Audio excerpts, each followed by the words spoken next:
Hello everyone. Hope you're all having a great time. I am Priyanka Product Line Manager, Cloud Security at Palo Alto Networks.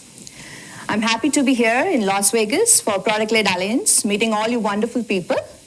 Today, I'm going to talk about navigating the AI era with effective product management strategies. A little bit about myself. My corporate career started at Ericsson, working on segment routing, helping customers move from traditional to software-defined networks. My master's thesis was in SDN. Then my curiosity in application-level security led me to Symantec Enterprise Division, now Broadcom. I was in the data security space, specifically data loss prevention for cloud, on-prem, and hybrid. There, I had the opportunity to conceptualize and launch several first-to-market solutions for large enterprises. Then my love for cybersecurity and a growing need to be working for a company which is fully dedicated to cybersecurity pulled me towards Palo Alto Networks in early 2021. Here at Palo, I've had the freedom to strategize, ideate, and bring to market some effective data at rest and inline security solutions, with more focus around SaaS security. All throughout, since my Symantec times, I've been using AI in some form or the other in the solutions that I've built, creating competitive advantage.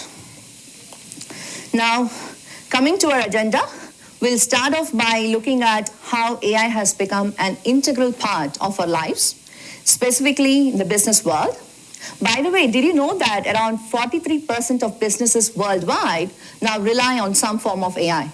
It's truly remarkable how pervasive AI has become, shaping the way businesses operate and innovate.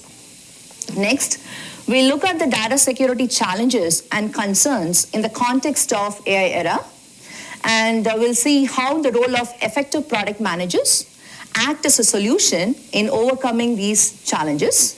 And finally, I'll touch upon some strategies for product managers to be future ready. Sounds good? All right. So it's definitely an exciting time for adaptation and innovation, right? We are in the middle of AI revolution. You may have this question: why is AI a big thing now, given the concept of AI was born in 1950s and we have started seeing some tangible results with AI since 1980s? Well, it's because of the technological advancements in computing power and computing algorithm, coupled with the explosion of data availability that has propelled AI into the mainstream. Did you know that 90% of today's data was created in just last 2 years? Yes, this influx of data has paved the way for the integration of AI into virtually every aspect of business operations, starting from automation and expanding into areas that we never imagined possible. In healthcare, AI is revolutionizing diagnostics with predictive models and image recognition. Tailored treatments based on individual genetic and lifestyle data. In finance, for fraud detection, with detecting and preventing fraudulent activities. In trading, AI algorithms help in optimizing strategies and decision-making. In retail, for getting customer insights and supply chain management. So, in fact, AI has revolutionized and touched, in fact, all the verticals, right? In the last 5 years, we have seen major progress in almost all the standard sub-areas like natural language processing, multi-agent systems, image, voice, video recognition, and generation. What's truly fascinating is the role of imagination in driving AI applications. With AI, we are not just limited to what's possible. We are exploring the realms of what's imaginable. This is driving the creativity and innovation, pushing the boundaries of what AI can achieve. At the core, AI's capabilities are in two threads. Number one is detection, prediction, forecasting.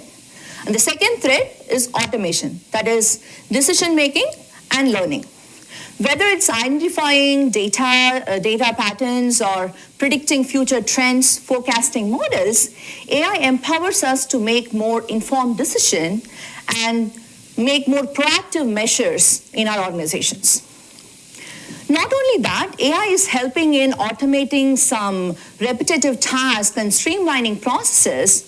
With this, AI frees up valuable resources and time, allowing organizations to focus on more high-value activities. AI enables machines to learn from data and continuously improving their performance and adapting to changing circumstances. With all this, who would not want to use AI, right? But if you see the intricate networks of algorithms and data processing mechanisms have got susceptible nature to it. It's bound to manipulation, errors, and malicious intent. So as we entrust AI with all these critical tasks, we must acknowledge the inherent risks it poses.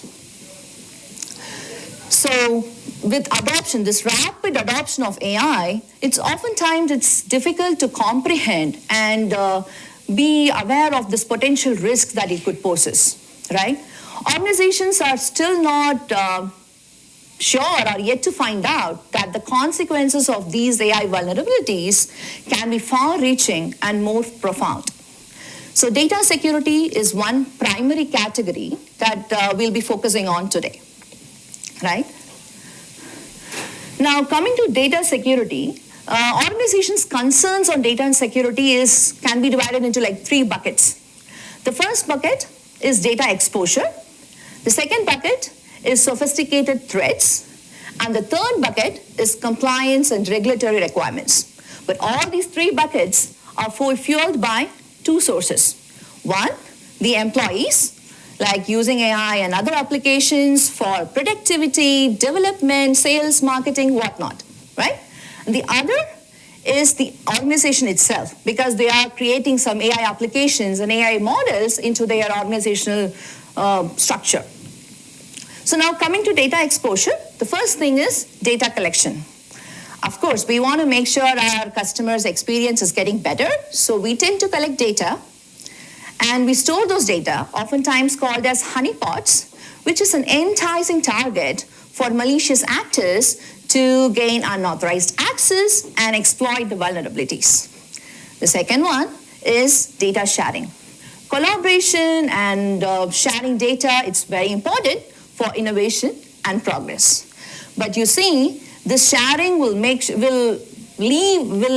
have these critical data leave the control of these organizations. Oftentimes, organizations don't have visibility into what's going on, like who is sharing what. How many of you here use SaaS applications in your org?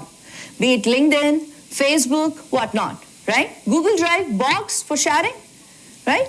So here, organizations are losing their visibility and hence losing the control on what's going on with this data. The second category is sophisticated threats. These days, AI is not only being used by good actors, it's also being used by bad actors. So they can get in some always dormant and suddenly bursting, hard to detect AI threats into our organization. Number 2, the AI models themselves. AI models and AI algorithms that's being used can be attacked by these malicious actors to gain access and exploit the vulnerabilities and weakness in them. Now coming to the third bucket, which is compliance. Of course, as we had the little earlier speaker talking about compliance, compliance is crucial. You cannot get around it. But with AI coming into the picture, these regulations are going to become more stricter, like take GDPR or CCPA or NIST, whatnot, right? They are going to get more stricter. It's not bad thing. It's important, but they are going to get stricter, and if the organization is not following them, then they have to deal with penalties, fines, and there are legal repercussions for that. You got to be compliant at all times. Adding to the complexity is cross-border data transfer. So when the data is transferred between regions and organizations, you have to make sure that you're complying with those jurisdictions, with all the rules and regulations frameworks out there, right? So How can we deal with this problem? So what is a way out? Who is going to be acting as a solution here? Product managers standing in the center with all the things that's going around you. So it's our responsibility to make sure that we do our job 100% to address these challenges effectively. Number one, starting with strategic planning. We need to have good amount of time spent in, of course, going through the vision, the strategy, have clear objectives, like specific outcomes on how to protect the sensitive data in the products that you're building, and mitigating AI risks, and making sure that you are compliant with all the relevant regulations that is right for your product. Number two is coming up with solid roadmap. Like the roadmap should outline the strategic initiatives, technical capabilities, and resources so as to effectively address these security challenges. Yes, we need to influence who we got to influence to make sure that we get the resources to prioritize the security things. And another important thing these days is we have to get the input from other stakeholders, like specifically cybersecurity experts, compliance regulators, data scientists in your organization, in addition to other stakeholders that you usually get the input from. This will ensure that your business objectives are aligned with the technical requirements, right? Then the next thing is you need to have these security features and capabilities in your AI-enabled products and services, like specifically robust authentication mechanisms, encryption protocols. Like anomaly detection algorithms are really a good one, and robust threat response mechanisms have to be prioritized in the features that you're prioritizing with. Not only that, we need to have the sense of market, be on top of what's going on in the AI world, not just the products and the area that you are in, and ensure what your competitors are doing, the usual things that we do to make sure that we are on the top of everything that's going on in the market, right? With this, you can ensure the resilience and integrity of your products. Next thing is user-centric approach. Here, I would like to touch upon two key areas. The first one is understanding the user needs. See, I'm talking about in the context of business to business. So when you're developing any product which has got AI in it, try to go and talk to your customers' security teams, their CISOs, right? So to really understand what is the thing that keeps them up in the night from data security perspective. Not just asking them like what is the features or requirements that you need to be added, because we are also coming up with an AI product which will be used in your organization. Yes, we don't do it for your main areas. The same thing you have to follow for the security vendors when you're having that conversation with your security teams to really understand what's their core pain points that they are looking at, right? And the next thing is coming up with personas specifically around security, like incident remediators, policy authors, compliance auditors, right? So one very good example would be to take their functional, social, and emotional requirements into consideration. For example, if you take incident remediators, their functional requirement would be, hey, I don't want this specific incident to be sitting around. I just want to close this incident so that I can get out of my job, right? That's their functional requirement. What is social requirement for an incident remediator? They want to look good in front of their management that, hey, I am in control, right? In front of their management and colleagues. That's their social requirement. And their emotional requirement is like they want to feel good that they are on top of these incidents and making sure that their organization is protected from any potential data breaches.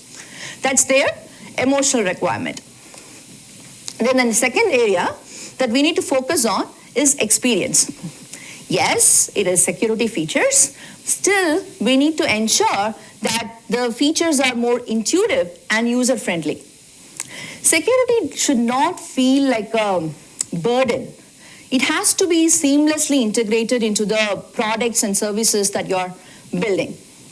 So from day one, once you're getting in the users into your product, ensure that they are understanding the security features, go with videos, recording, FAQs. We don't want our users in this era to call a professional service to ask, like, how do I get this SAML set up or MFA set up? These are all basic things that we should enable our customers, educate our customers with videos and other technological things that's available to us today. So by ensuring user needs and the experience is prioritized, we can build products that users trust and they have confidence in using. Next, this is the cool part. Leveraging AI, that is fighting AI with AI, right? This is one particular area where AI shines, that is detecting hard to detect zero-day attacks. Because of this AI's ability to analyze patterns and detect anomalies and adapt to new threats in real time, it allows us to effectively identify and neutralize zero-day threats before they wreak havoc on our systems. With this, we are not only safeguarding our data and critical systems, we are also instilling confidence in our customers, stakeholders, partners, that their information is protected effectively. And again, there are other like security-related items here. For example, following the data, following the user, so that you know that there is an anomaly that's happening and you can get it in the starting stage. We don't want that specific breach to sit for a longer time. So you increase your time to react by detecting them faster and quicker, right?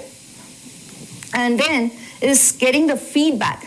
Yes, AI is an amazing technology, Gen AI and so many other things are coming, but we need to complement it with user feedback. Just saying that, okay, hey, I have AI in my product and it's like effective, it's going to solve all the problems. Is it really? False positives, false negatives. So getting the user feedback and utilizing the technology in AI, that's where we meet in between to really create an effective product or solution. Then comes continuous learning and iteration. This has to go with the security features and solutions as well, not just to our core product area. All right. Then monitoring and metrics. So the time it takes to react to a security incident and how many automated response actions your system is taking and are they effective, getting data around that. That's very important, very, very important. I know monitoring success metrics could be a thing which you all must be familiar with, but we have to ensure that we are following it like a ritual, like a staunch ritual, so that we know what to do next. Anybody can come up with a first phase of a product, but getting to the second phase, third phase, fourth phase effectively is where it differentiates a good product manager to a great product manager. Then, now getting to the strategies, some of the strategies for future readiness is ensuring that AI is here to stay. We are going to have AI for a long time with us. So product managers, we have to be familiar with the terms and terminologies in AI and ensure that we are using it ethically. That's very important because you can say that, okay, AI has got this technology. Now, like, okay, I can use it and I can achieve so much things and my profit goes like so X%, right? But is that enough? No, because maybe in the short term, you might get that profit high rocketing. But in the medium and the long term, that's where you might face some security challenges. And it could get your brand image down, reputation, legal repercussions and all that. So by adopting technology ethically, we can be ready for what the future holds. And the best thing about the future is it hasn't happened yet. All right. Thank you for your time. I hope this was helpful. Now the floor is open for discussion. Any questions? Yes.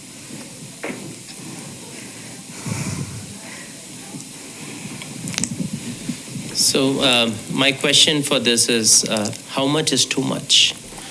And what I mean by that is, right, like my second hat that I wear is as a GM, all of us have finite resources, right, finite money.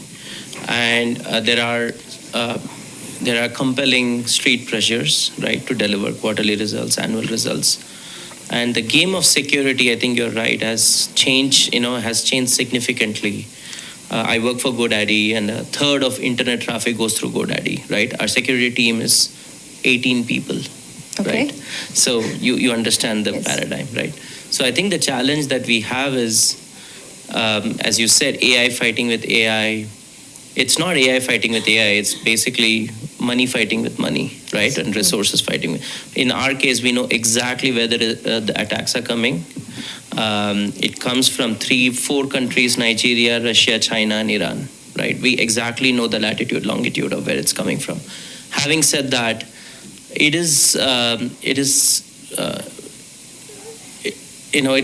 threatening because we don't know how much to put in, and while we can balance both customer value, business value, and brand value. Yeah. It's a question that we need to definitely face head on. I have two answers for you. One is a simple way, that is, you can very well buy a security vendor and add them to your solution. Palo Alto Networks is one of them. And the second option is, yes, I understand, we're all tied to the pressures of a quarterly and the Wall Street and whatnot, right? But you see, it's our responsibility. That's why I said, like, in the short term, yes, we will see that money coming in. But what is going to be the effect of not going into this? It's similar to cost-saving project, right? Are you acquiring customers or retaining your customers? Are you increasing revenue or reducing the cost? So reducing the cost is also important, right? That's similar to investing in security. This is my second answer. I hope you picked the first one.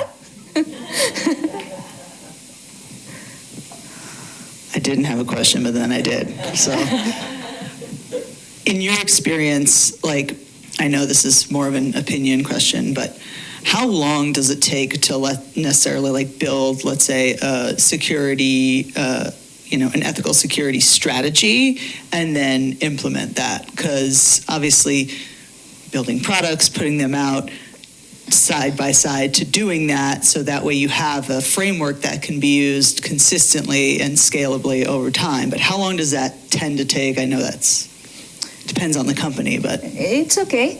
So let me narrow down this problem, right? So if we are all using SaaS these days, so probably I'm thinking SaaS and cloud, and having those, you don't have to build the entire security stack of features and capabilities. You can just directly start focusing on the ones that would help getting you the visibility and control. You can start with visibility. That's a very good place to start with. So once you have visibility, you don't have to necessarily build like automatic controls like how security vendors build. You can just start with visibility and ensure that your teams are looking at that manual control things out there. So this would be a very good thing which anybody can do in any SaaS company. Hope this helps.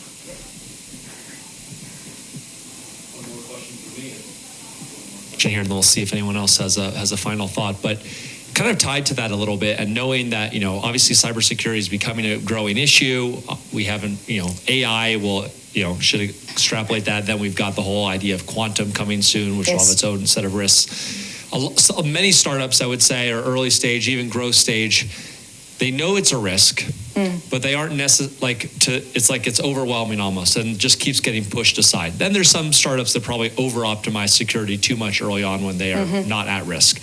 But how would you help product managers think about, how do I start getting people to think about everything you're sharing? Like how do I tell the team internally, we need to start thinking about this, and then maybe we do what you just suggested here in terms of the first thing to do is this area. But how do you explain that to the team? Look, so these days, if you take product manager, development team, they are okay to work on any new shiny items where they can get their hands on, right? So if you start thinking about security, one area that is going to fascinate your developers and as well as going to convince your senior ops, like in your chain, your management chain, is to start with anomaly detection mechanisms or algorithms. It's easy, it's out there. You can just get something out and add some more things which is customizable for your organization, and start with that. So that you're not just building a security solution, but you're using this anomaly detector or this ML algorithm to get more insights on your existing customers on how they are utilizing your current product. You don't have to tackle it from like security. You can start there and slowly take that towards the security. So that would be a very good place to start with. Hope that helps. I love that. Anyone else? Any final questions? Okay, well, thank you very much, Priyanka. Let's give a round of applause. Thank you.